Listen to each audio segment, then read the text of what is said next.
Good afternoon and welcome to the Asian Midday Market Watch. Now, let's first take a look and see how regional markets are performing and then move on to cryptocurrencies. If we look at the Nikkei, we start at 27,699.78. It's down 0.1%. Shanghai Composite is at 3,526.49. It's up 0.34%. The Hang Seng is at 25,634.38. It's down 0.36%. The ASX 200 is at 7,516. It's down 0.19%. The Kospi is at 3,129. It's down 0.29%. Closer to home, we've got the SGX, which is at 3,109.62. It's up 0.06%, and rounding off the numbers, we've got the FBM KLCI on Bursa Malaysia, which is at 1,560.45. It's up 0.46%. Now, if we look at cryptocurrencies, we've got Bitcoin, which is at 48,068. It's down 2.84%. Ethereum is at 3,181.28. It's down 4.6%. Now, let's take a look at what experts had to say about market performance in the first half of the day. Now, overall, Asia Pacific stocks were mixed.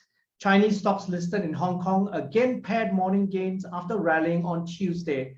The S&P 500 and the Nasdaq reached record highs as optimism from the full Food and Drug Administration approval of the Pfizer COVID vaccine continued to lift US stocks.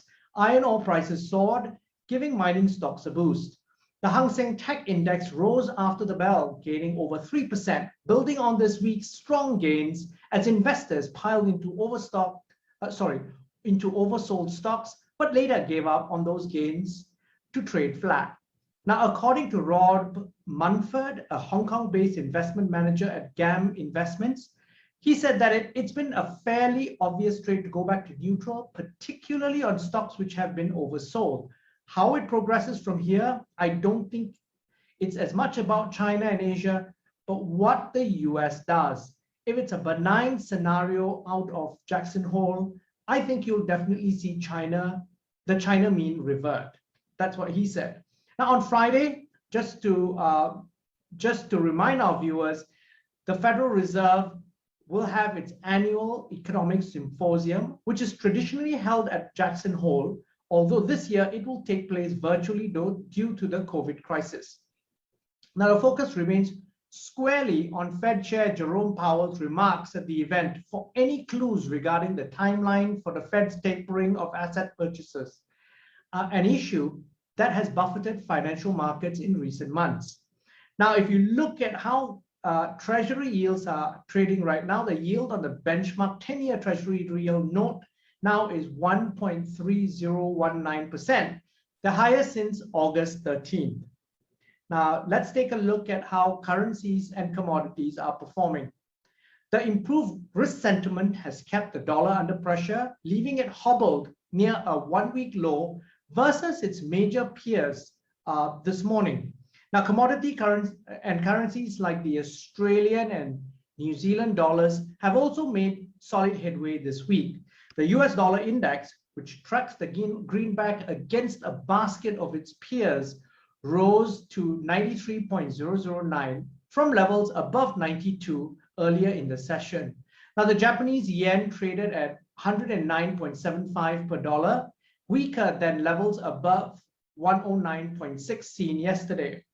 Now, the Australian dollar changed hands at 0.7242, a touch higher than levels above 0.722 yesterday. Now, according to analysts at the Commonwealth Bank of Australia in a note, if Powell speaks about the policy outlook and more specifically hints at the time and or pace of tapering, the US dollar could get a boost in our view. Now, in the meantime, however, the US dollar will remain guided by the broader market mood. Now, following a 3% jump on Tuesday as vaccine optimism also lifted commodities, oil prices fell this morning. Now, US crude dipped 0.25% to $67.37 a barrel, while Brent crude fell 0.38% to $70.92 per barrel, both up around 8% on the week. However, after posting their biggest weekly declines in more than 9 months last week. Now, safe haven gold fell in tandem with a broad increase in risk appetite, with the spot price dropping 0.4% to 1,796.03 per ounce. Now, that's it for BizTech's Asian Midday Market Watch. I'm Brian Fernandez. Check out our website, www.biztech.asia, for business and technology conversations. And also like our Facebook and LinkedIn pages and subscribe to our various platforms. Thank you very much for tuning in.